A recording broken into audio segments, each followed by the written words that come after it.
Buenas noches, soy Luis Chatén, bienvenidos a Conectados. Ayer miércoles 27 de junio, los venezolanos amantes de la democracia y la libre expresión celebramos el Día del Periodista, o como lo llama Nicolás Maduro. ¡Escóndanse que ahí vienen! Pánico le tiene la dictadura a la prensa libre, a los periodistas, a sus investigaciones, a sus preguntas. Se ponen como algunas mises cuando les preguntan ¿qué es más difícil, pedir permiso o pedir perdón? Yo pienso que es más difícil pedir permiso a pedir perdón, porque pedir perdón es como que... No, bueno, ay, no. ¡Pobre! Una comisión especial designada por la anterior Asamblea Nacional, presidida por Diosdado Cabello, descubrió que la pregunta hecha a la señorita fue una manipulación perversa orquestada desde el imperio con la única intención de asesinar a Maduro. Daniel Sarcos tuvo que abandonar el país la semana siguiente a realizarse el concurso. Como en todo lo que dice y hace, una vez más, Nicolás Maduro se burló de la raza humana y simuló celebrar el Día Nacional del Periodista desde el Panteón Nacional, con la única finalidad de provocar al libertador, verle resurgir de sus cenizas y acabar con los apátridas que usurpan el poder en Venezuela. Hay que ver la tremenda fuerza que tienen ustedes para ir al encuentro de la verdad. ¿Y qué es la verdad? Todo lo que digo yo, punto. Todo lo demás, mentira. Yo, verdad. Todo lo demás, mentira. Los tengo odio. ¿Bailamos salsa? Todavía no. Bueno, al final, me encanta la acústica del Panteón Nacional. Deberíamos organizar una descarga salsera aquí adentro. Como dijera nuestro Correo del Orinoco en su primera editorial, somos un país libre, de hombres libres, de mujeres libres, y no estamos dispuestos a engañar a nadie. Esa es la ética del periodismo bolivariano. Antes de continuar, permítame aclarar a qué se refiere Nicolás Maduro cuando dice periodismo bolivariano. Para él, periodismo bolivariano es el oficio de difundir la propaganda que mejor considere la dictadura venezolana, como el éxito de los gallineros verticales, la siembra de miles de hectáreas de maticas de acetaminofén o los eternos sabotajes de la iguana al Sistema Nacional Eléctrico. Para Maduro, el periodismo bolivariano es el que aguerridamente increpa a la clase gobernante con preguntas incómodas como: presidente, ¿qué dieta está haciendo usted que se le ve tan radiante como nunca antes? Por el amor de Dios. O esta otra, que seguramente le valió el Premio Nacional de Periodismo a algún valiente comunicador en tiempos de Chávez. Presidente camarada, líder indiscutible de todo lo bueno que sucede en la galaxia, Hugo Chávez. ¿Alguna vez le habían dicho que cuando sonríe el sol brilla más bonito? Asumámoslo. Venezuela tiene una sociedad de amplias libertades. Se ha demostrado que el proyecto bolivariano y revolucionario en todas sus etapas no solo ha fundado repúblicas en todo su concepto de darle al pueblo, al soberano, todo el poder, 200 años haciendo república, sino que ha fundado, con las características históricas de cada momento, ha fundado sociedades libres. No se vomiten ahora, aguanten hasta el corte comercial de ser posible.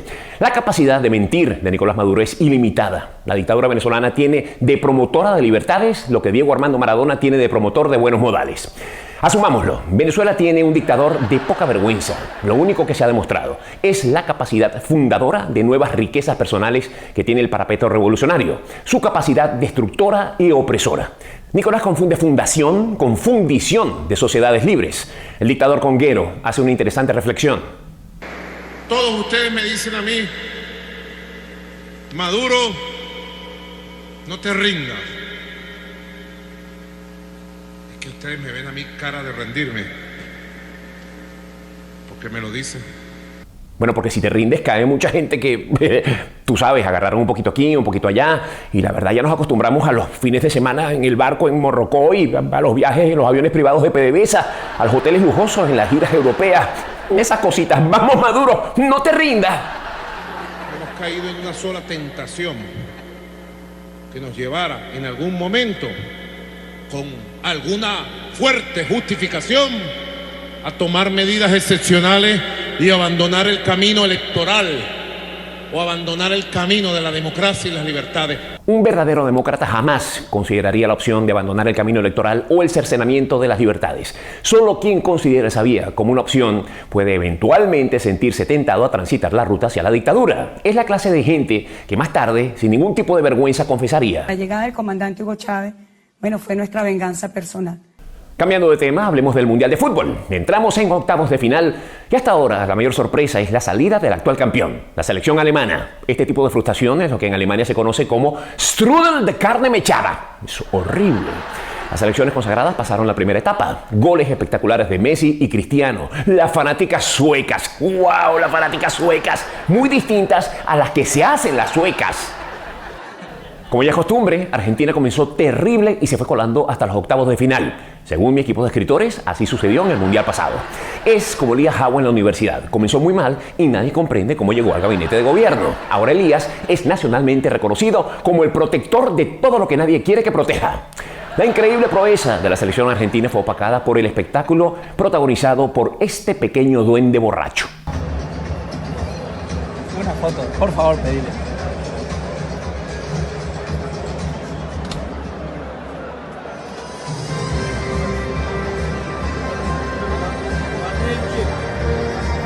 Para muchos este ser desdibujado es el ídolo de la vida. Para nosotros, y lo incluyo instantáneamente usted que me está viendo, es solo un pobre peón al servicio del régimen violador de derechos humanos, como lo es el de Nicolás Maduro. Es como si Peppa Pig se uniera a las filas de la FARC, pero igualmente mi hijo Sebastián sigue queriéndola y la defiende. No más Peppa Pig en la casa, niño. Esa cochinita grillera no se ve más acá. Bien, durante el juego entre Argentina y Nigeria, un encuentro que finalizó con el marcador 7-0 a favor de Nigeria. Es broma, solamente lo digo para molestar a Maradona de nuevo. Ahí lo ven, qué fácil se pica este caballero. Maradona sufrió un patatú. Presten atención al señor que está detrás de la mesa supervisando la atención médica.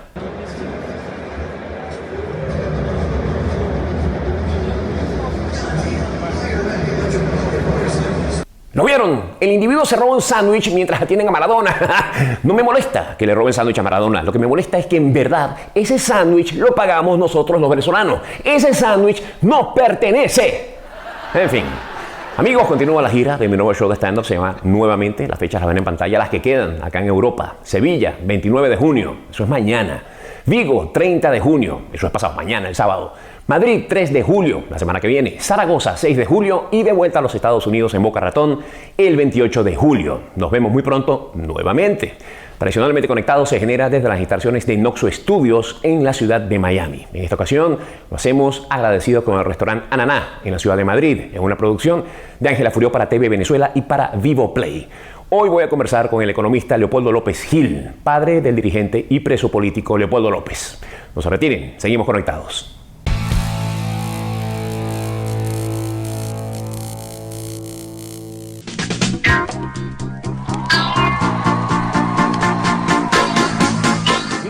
Que a mí me ha contado como padre en el caso de Luis Ignacio fue enseñarle a ir al baño. Te pueden entender, caramba, hay un momento que las manos se echan a perder de tanta mierda que lo cambian.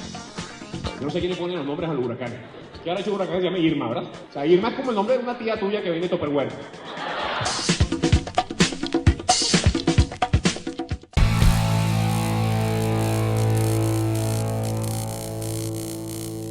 Regresamos a Conectados, transmitiendo desde la ciudad de Madrid. Aquí está mi invitado de hoy, Leopoldo López Gil. ¿Cómo estás, Leopoldo?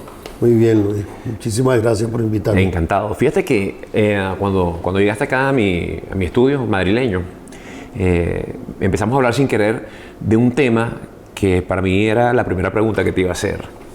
Yo te iba a preguntar, ¿por qué le pusiste a tu hijo Leopoldo como tú? Porque yo le puse Luis a mi hijo, a mi primer hijo, como yo. Entonces quería saber si tus razones eran las mismas razones que las mías. ¿Por qué tú le pusiste tu mismo nombre a Leopoldo? Bueno, la verdad es que el nombre de Leopoldo en nuestra familia es un nombre que viene ya de generaciones.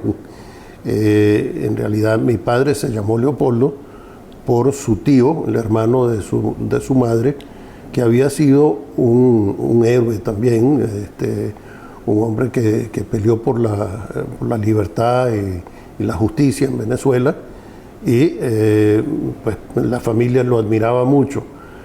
Era Leopoldo Ortega, hijo a su vez pues de gente que había estado involucrado en las guerras desde la independencia. Nuestros antepasados estuvieron involucrados en la guerra de independencia y está enterrado en la Catedral de Valencia. Ese nombre para nosotros es muy importante y representa además una especie de compromiso con el país. Entonces, de ahí viene. De ahí viene. Claro. Estamos lamentablemente. Sí, tus razones son mucho más profundas que la mía. La mía es puro capricho. Pero sí una cosa meramente egocéntrica, ¿qué vamos a decir? Sí, debo decir que en un momento dado mi nuera pensó en que tal vez no era tan conveniente llevar el mismo nombre de su padre, dado que su padre pues estaba involucrado en la vida pública como hemos estado muchos, y que tal vez eso le ganaba más enemigos que amigos, lo cual me entristeció un poco al comienzo, pero después de hablarlo creo que todos llegamos al convencimiento que el nombre se lleva y se lleva con orgullo, claro, además de la obligación, ¿no? Claro, obviamente. Mira, bueno, ya que estamos entrando en ese tema, tal y como lo conversamos antes fuera del aire, me presentaste este libro que acaba de publicar, está inmensamente fresco, lo voy a poner aquí en esta cámara, vamos a tapar aquí a Leopoldo para que vean la portada. Se llama Infatigable. Cuéntame de este libro. Este es un libro que relata la historia de una familia venezolana, la familia López, desde, como repetí antes, empezamos en la guerra de independencia y se relata cómo pues el Páez llevaba entre sus lanceros a mi tatarabuelo y desde entonces hemos estado involucrados de una forma u otra en la política del país.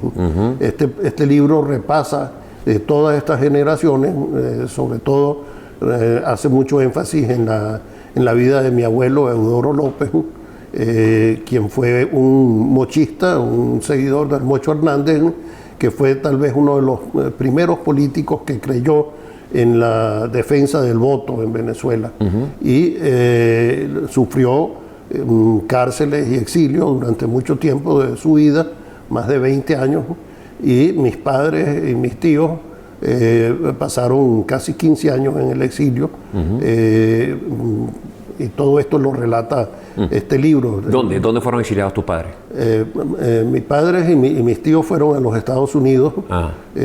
Mi padre era apenas un bachiller, terminó la universidad y la escuela de medicina en la Universidad de Columbia y regresó a Venezuela después de la muerte del general Gómez. Igual que mis tíos. Mi tío Rafael Ernesto, que era el mayor, entró cuando fue al exilio, ya era médico y regresó al país como ministro de Educación del general López Contreras. Ahora te quiero preguntar algo.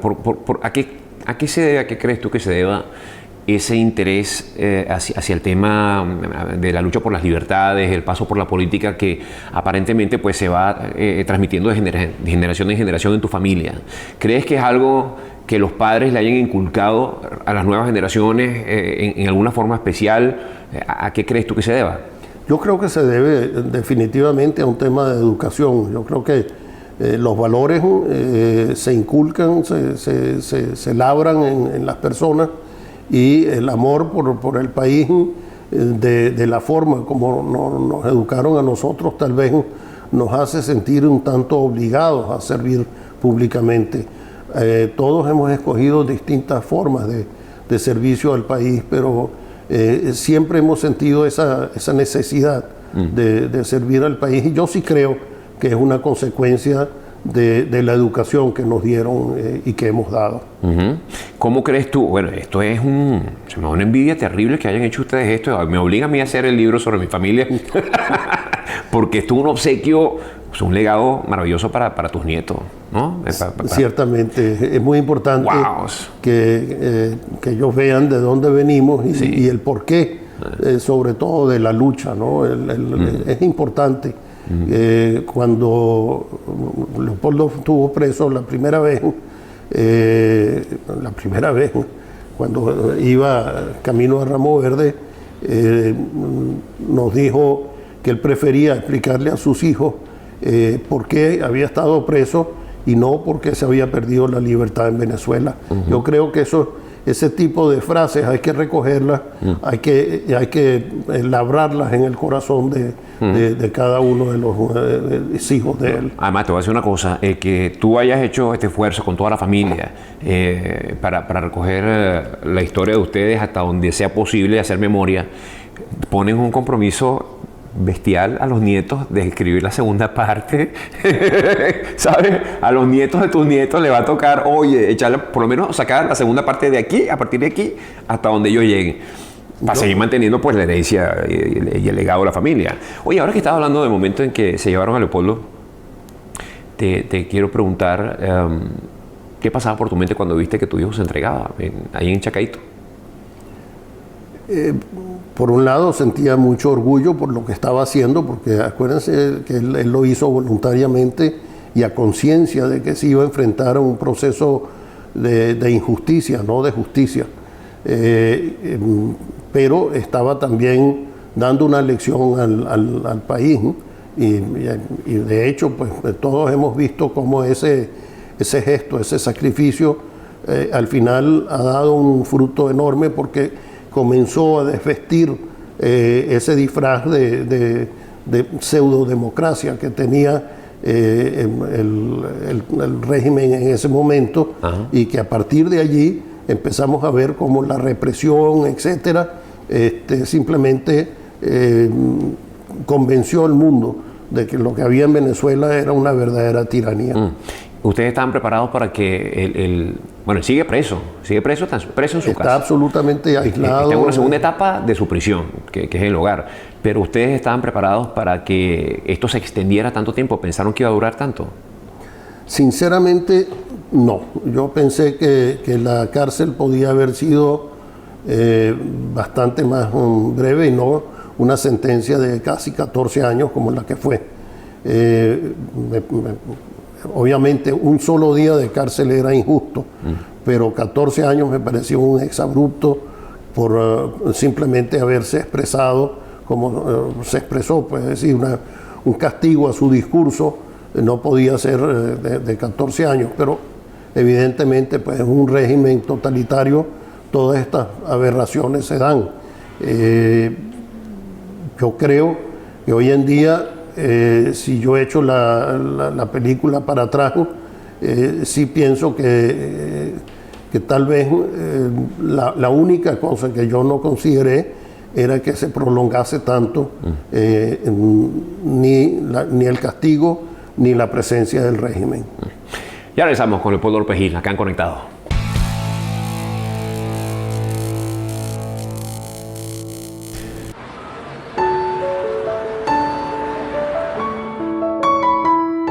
Bueno, lo primero que yo hago antes de cada función, prenderle una velita blanca, con mucho respeto. Y en mi pensamiento le digo, bueno, si quieres decir algo, dilo a través de mí. Y aquí estoy admirándote y respetándote. Bueno, voy a presentar la obra Piaf, Voz y Delirio, aquí en el Gran Teatro Molière. Es la primera vez que presentamos la obra en esta ciudad y bueno, estoy a la completa expectativa de qué es lo que va a pasar con el público mexicano.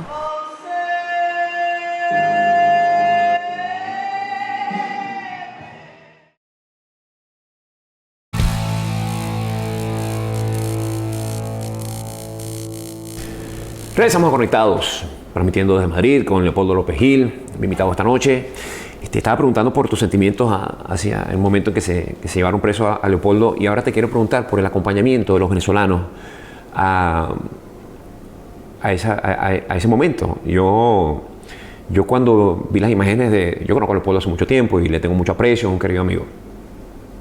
Verlo entregarse fue una cosa que me impactó profundamente porque es una persona llegada al círculo de uno.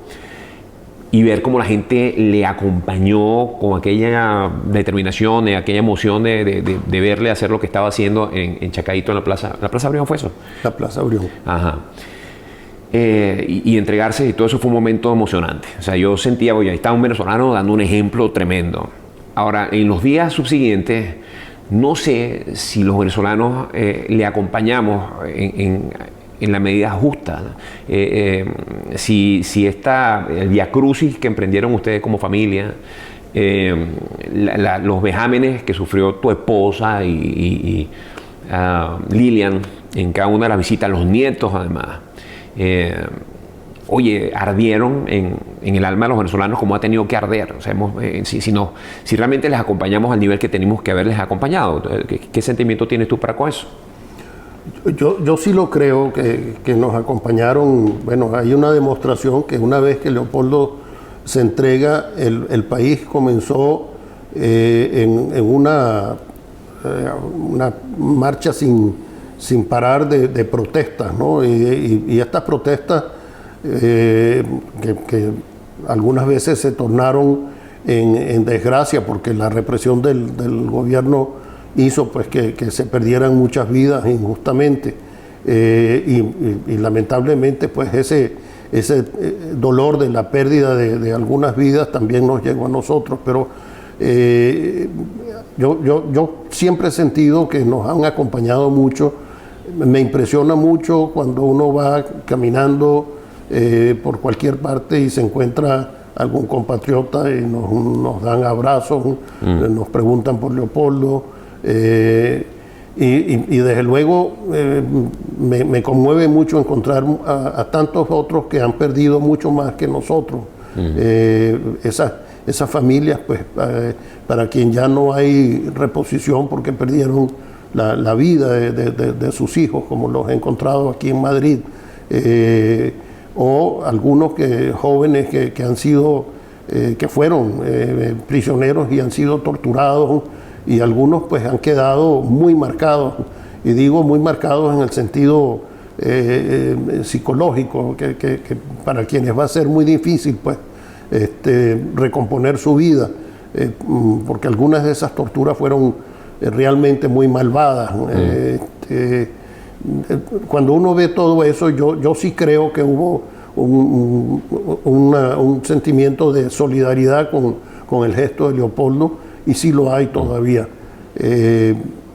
Lamentablemente, pues repito que la crueldad de la represión a veces hace que no se vuelva a dar una manifestación como se dieron en el pasado,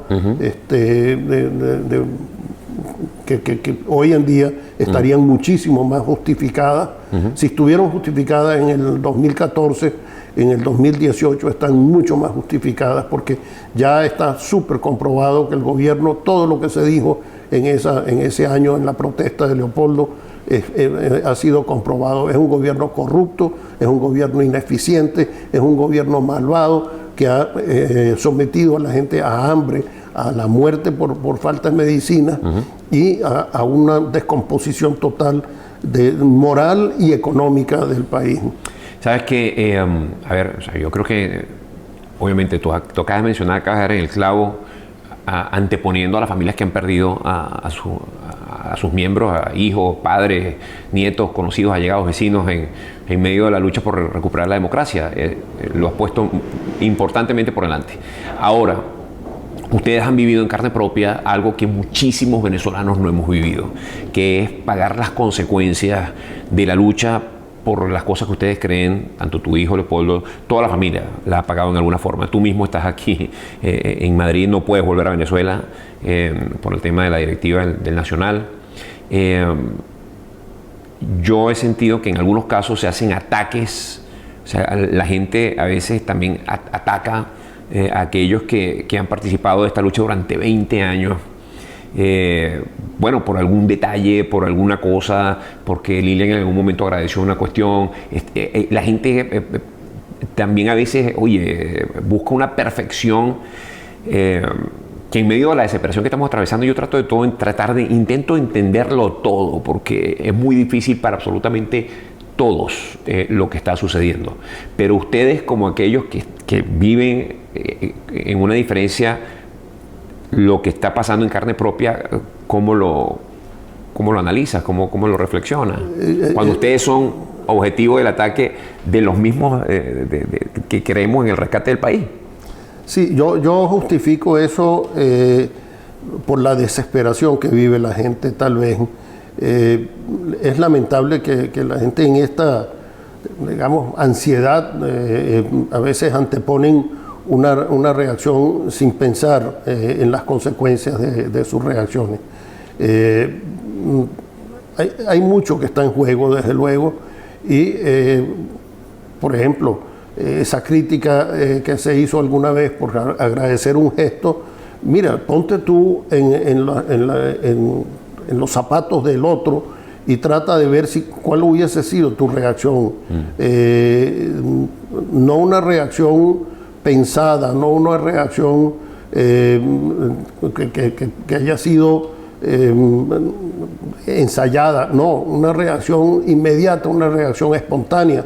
Esto es lo que hay que analizar y ser un poco generoso con los otros. Creo que esa incomprensión que tenemos, creo, consecuencia, pues repito, de esta desesperación, pero es necesario que volvamos otra vez a ser generosos y solidarios con nosotros mismos. Tenemos un objetivo. Ese objetivo es salir de un régimen que nos tiene oprimidos y volver otra vez a recuperar un régimen democrático, la libertad, un sistema judicial en que podamos realmente creer. Todo esto es lo que nos tiene que tener unidos y no permitir que tonterías de que si un saludo, que si un gesto, tratar de entender qué es lo que está pretendiendo cada quien y además valorarlo y en ese valor que le podamos dar, acompañarlo. Yo creo que eso es parte de lo que a veces criticamos, la falta de unidad. Yo no creo que hay falta de unidad. Hay falta tal vez de gestión unida, pero yo creo que la unidad se mantiene porque todos estamos conscientes que necesitamos cambiar el régimen, volver otra vez a retomar la democracia y la libertad en Venezuela. ¿Cómo hacerlo? Bueno, hay diferencias, pero vamos a tratar de hacerlo todos juntos y vamos a remar. Si remamos todos al mismo tiempo, vamos a avanzar. Si remamos cada quien, y ustedes lo pueden ver en cualquier ejemplo de canoa, si cada quien maneja su remo a destiempo, la canoa no se mueve. O si se mueve para donde no debe ir. Creo que esa es una lección que tenemos que tener. Tenemos que trabajar como un solo equipo, tenemos que tener una visión y tratar de remar todos juntos, desprendiéndonos de los intereses personales. Ya regresamos a Conectados.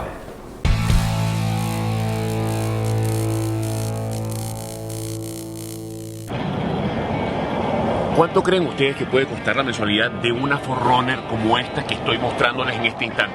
¿Cuánto creen? ¿Cuánto creen? Uf, esto está caliente, me estoy quemando. Vamos a darle tiempo a ver si adivinan, a ver si adivinan, a ver si adivinan, a ver si adivinan. La mensualidad de una Forerunner aquí en Southgate Toyota, ¿cuánto? $468 mensuales, ¿cómo supieron? Ah, claro, vieron la promo anterior de Southgate.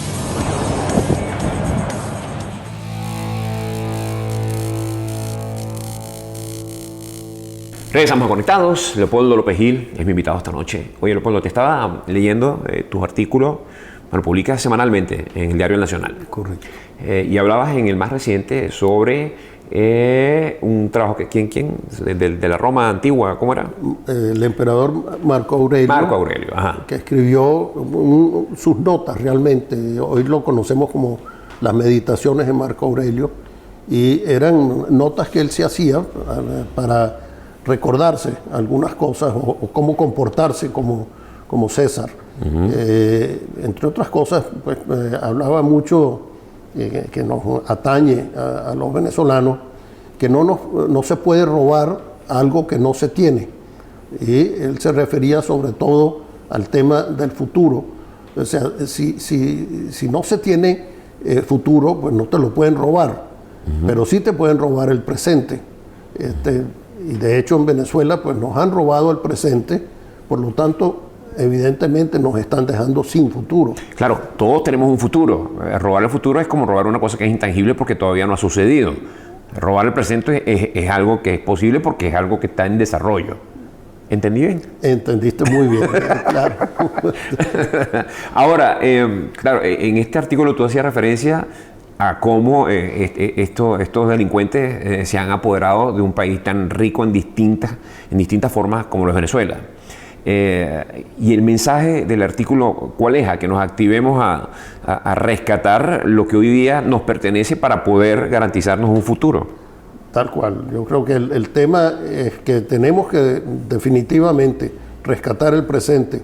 Tenemos que preocuparnos simplemente de que para tener un futuro tenemos que tener el presente. Y si no logramos el presente, es decir, si no hacemos la lucha hoy, para conseguir hoy nuestro objetivo, no nos tenemos que preocupar de lo que va a pasar en el año 2050 porque no va a existir para nosotros. Pero tú hablas en el artículo de que no hay intervención extranjera, no hay sanciones que imponga no sé quién, que eso más allá de todo aquello es necesaria la activación de los venezolanos, de nosotros mismos en rescatar a nuestro país. ¿Cómo hacer eso en un momento donde la injusticia, estos tipos han hecho este parapeto electoral con el cual Nicolás Maduro pretendió lavarse la cara y mostrarse reelecto por 6 años más ante el mundo entero? Los liderazgos están contenidos, siguen metiendo presos, han liberado a rehenes que tenía la dictadura venezolana en días recientes, y les hemos visto en esta situación que para mí es tan bochornosa, tan terrible, pero bueno, es lo que queda para que ellos puedan estar junto a sus familiares. Todo esto significa una desconexión entre una inmensa mayoría de personas que quieren un cambio. ¿Cuál es el primer paso que habría que dar para que las cosas tomen el rumbo que tienen que tomar y podamos retomar la democracia? O sea, ¿qué hacer? Sí, yo creo que el mensaje que yo quería hacer evidente era que los cambios tienen que darse de nosotros mismos, internamente. O sea, no es necesario, por supuesto, que tengamos la ayuda externa, que existan las sanciones, bienvenidas sean, y deben de ser mucho más severas, porque no se puede permitir pues que personas que nos han maltratado y nos han robado y nos han torturado estén libres en el mundo. Bienvenidas sean las sanciones, bienvenido sea la ayuda externa en todo sentido. Pero si no hay un cambio interno, si no hay una voluntad interna, nada de eso va a servir. Y pongo como ejemplo los cambios más fuertes que se han dado en los años pues, contemporáneos, relativamente contemporáneos. La India, ¿cómo se cambió, cómo logró la libertad la India? Pues enfrentándose a un poderío como era el Imperio Británico. Pues fueron los indios que internamente se trancaron y dijeron esto hay que cambiarlo pacíficamente, y se enfrentaron, sufrieron mucho, sufrieron torturas, prisiones, asesinatos, represión, todo hasta lograrlo. Mandela en Sudáfrica, lo mismo. Polonia con el poderío de la Unión Soviética, explantándose, pero civilmente, trancándose, dice, hasta aquí llegamos. Yo creo que en Venezuela tenemos que decir internamente, hasta aquí llegamos, ustedes se tienen que ir, y que se vayan, se vayan. ¿Y eso debe suceder por una reacción espontánea de la gente, o debe suceder porque algún liderazgo convoque a que eso suceda? O sea, ¿cómo vamos a llegar a ese punto? A que digamos, bueno, ya, a partir de hoy ya está. En algunos países se ha dado de forma espontánea, en otros se ha necesitado la presencia de un líder. Bueno, tenemos Gandhi, Mandela, Martin Luther, sí, tantas cosas. Podemos hacer 1000 ejemplos, pero en otros países sí se ha dado de forma absolutamente... Una combustión interna. Y se plantan en las calles o se plantan en las plazas hasta que realmente se dé el cambio. Se ha dado en la China, se ha dado en Ucrania, es decir, en Hungría últimamente también. Bueno, yo creo que todas estas cosas lo que nos enseñan es que los líderes son importantes, pero no necesariamente esenciales. O sea, lo que es esencial es la voluntad social, la voluntad del pueblo, la voluntad de eso que llamamos nosotros el ciudadano. Queremos ser republicanos, vamos a ser republicanos. Queremos que nos respeten, vamos a hacernos respetar. Ahora, si tenemos un líder, bienvenido sea el líder. Y mejor si lo tenemos, desde luego. Puede ser mucho más eficaz la transformación. Pero si no hay líder, la transformación tiene que venir de adentro también. ¿Tú sientes que la oposición está permeando el nacimiento de nuevos liderazgos? Yo aspiro que sea así, porque yo creo que la transformación del mundo es importantísima y para mí el mundo de los jóvenes es el mundo que corresponde, ¿no? Ya nosotros, los que estamos de salida, pues poco podemos contribuir, sino con nuestras experiencias, pero la energía se la tienen que dar los jóvenes. Y yo aspiro pues que sea un liderazgo joven el que se imponga en Venezuela. ¿Cuánto tiempo tienes, apartado de Venezuela, no por voluntad propia, aquí en España? ¿Cuánto tiempo tienes que te fuiste? Ya yo llevo casi 4 años fuera de Venezuela. 4 años. ¿Estos 4 años te ha permitido replantearte la idea del venezolano a la distancia en una forma distinta a como lo entendías estando en tu país? Desde luego. Una de las cosas que he admirado y he aprendido en esta estadía, visitando muchos países de Europa, es la importancia de la comunidad pequeña. Es decir, esa municipalidad, esos pueblitos que tú vas y están organizados con su alcaldía, su organización pequeña, y cómo están, o sea, los servicios al ciudadano empiezan desde lo más básico, la base, y a raíz de ahí se va construyendo la pirámide. No es esto que pasa en Venezuela, que todo se lo pedimos al gran gobierno, y entonces no dejamos espacios para las gobernaciones, mucho menos para las municipalidades y mucho menos para las parroquias, ¿no? Es decir, esto es, yo he aprendido que si se quiere hacer una verdadera sociedad democrática, tiene que empezar por la base, y esa base no se puede dar a menos que hagamos también un gran esfuerzo por educar a la base. Y creo que una de las fallas grandes que tenemos nosotros en nuestro país ha estado radicada en un pésimo sistema de educación que, en lugar de ir mejorando e ir enfocándose hacia el futuro, cada vez ha ido más en retroceso, y hoy en día pues probablemente sea uno de los peores sistemas de educación del mundo. Y regresamos a Conectados.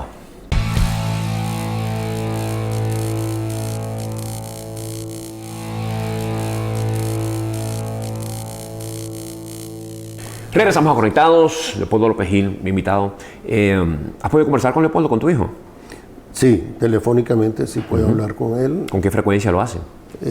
Bastante, y tenemos hoy afortunadamente estos instrumentos que nos permiten no solamente la voz, sino también la imagen, y entonces, bueno, verlo abrazado con sus hijos en la conversación, pues nos acerca familiarmente, y yo creo que, y hago mucho énfasis en esto, la conversación es una conversación de padre e hijo, más que una conversación alrededor de temas nacionales. Claro, una cosa más familiar, más entrañable. ¿Y con los nietos? Muchísimo, muchísimo. Sí. Me divierte mucho hablar con ¿Qué edades tienen? Manuela es la mayor, va a cumplir 8, Leopoldo 6, y Federica pues 6 meses. ¿Cómo crees tú que con el paso de los años va a tocar la personalidad de tus nietos esta situación que les ha tocado vivir? Bueno, yo no me sorprende, pero el otro día en una conversación con Manuela le preguntaba qué quería ser ella cuando fuese grande, y me dice: quiero ser alcalde y arquitecto. Alcalde y arquitecto, wow. Fíjate, yo quería ser ingeniero petrolero o astronauta. ¿Cuál de las dos opciones de tu nieta habrá sido la disparatada? Porque la mía era astronauta, obviamente. Mira, tú tendrás cualquier cantidad de anécdotas sobre tu hijo. Yo te voy a regalar una más. Yo hace muchos años compartí con Leopoldo, nos fuimos a esquiar a Portillo, a Chile. Nos fuimos juntos allá. Y yo recuerdo estar en la base de la montaña.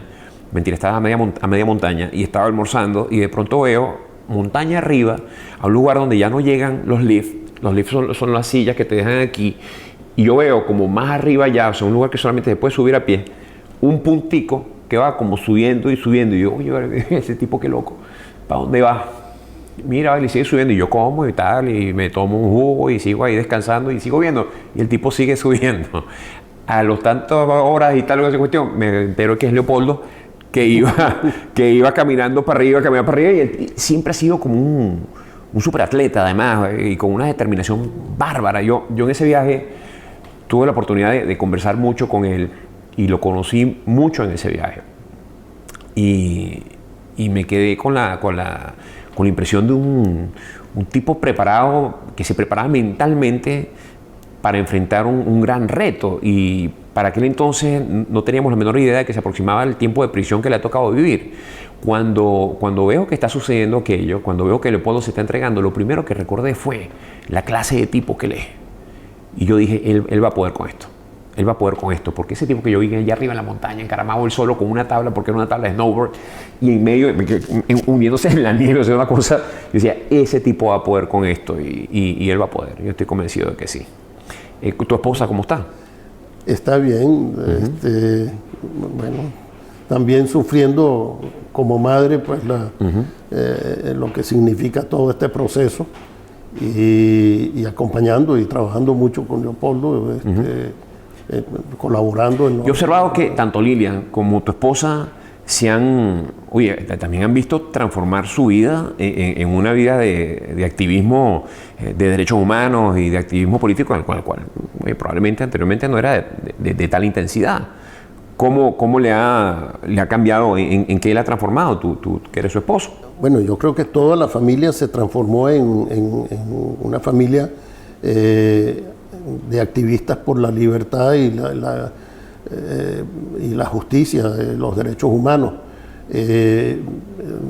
Nosotros tuvimos 3 hijos, las 2 hembras han formado una ONG, una fundación, Acción por la Libertad, y la mantienen, una muy activa.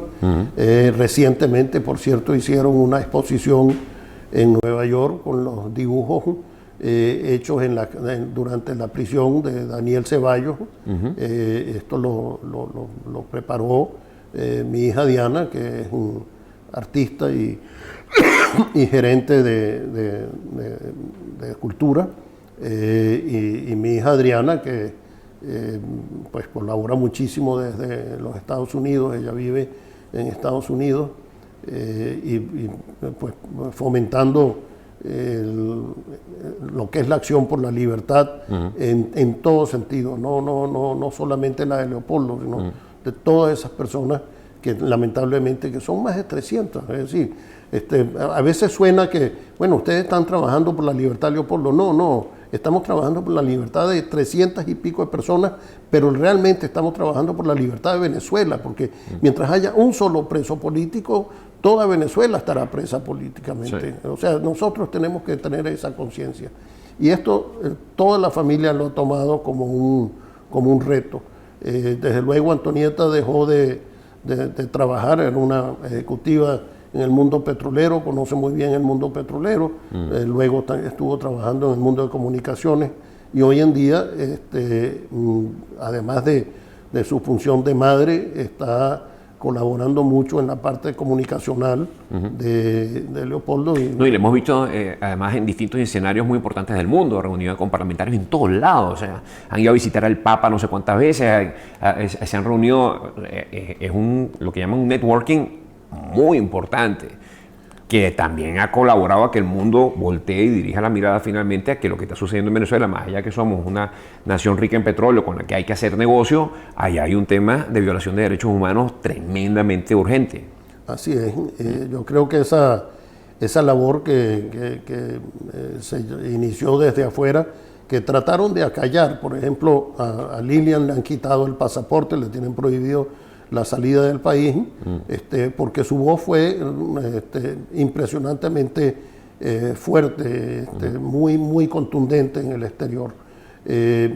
Pero si trataban de acallar a uno, salía otro. Claro. Y siempre habrá uno que esté, y si no somos nosotros, serán otros familiares, pero realmente El tema es, Venezuela tiene que recuperar su libertad y nosotros vamos a estar pidiéndolo hasta que se logre. Muy bien.